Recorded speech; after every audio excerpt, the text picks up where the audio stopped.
По повторното разгорување на војната на Блискиот Исток, владата размислува за враќање на старите мерки за нафтените деривати со цел заштита на животниот стандард.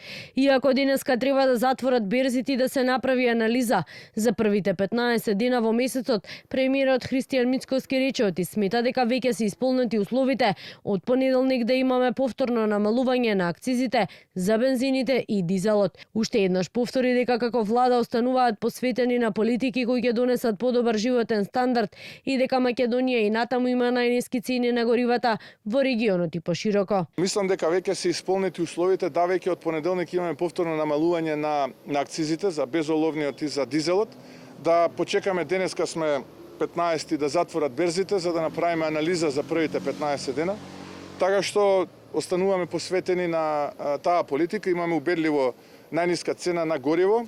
Некој ќе рече, ама платите кај нас какви се во Германија, какви се? Да, ама цената на горивата е од берза. Од кај што купува Германија, купуваме и ние. Покрај мерките за дериватите, владата ги анализира и податоците на ДПИ за оние 700 прехрамбени и непрехрамбени производи, пошто ќе се знае дали и какви мерки ќе има и во делот на храната. Владата ќе реагира само ако има незаконско однесување на трговците, рече денеска заменик министерот за економија Маријан Ристевски.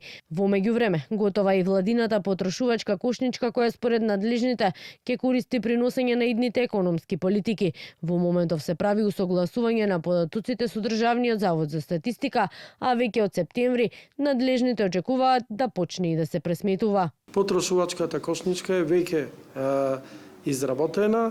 Таа е донесена, прифатена од Економско-социјалниот совет, меѓутоа се усогласуваат податоците со Државниот завод за статистика, да навремено ги добиваме тие податоци, да можеме да изработуваме навремено да ја објавуваме, да има ефект таа потрошувачка, просечна потрошувачка кошничка. Очекувам ако се усогласиме од септември веќе да почнеме да ја применуваме. Таа е готова, да повторам. Инаку утре во владата на заедничка маса ќе седнат владините представници заедно со синдикатите и работодавачите во рамки на Економско-социјалниот совет.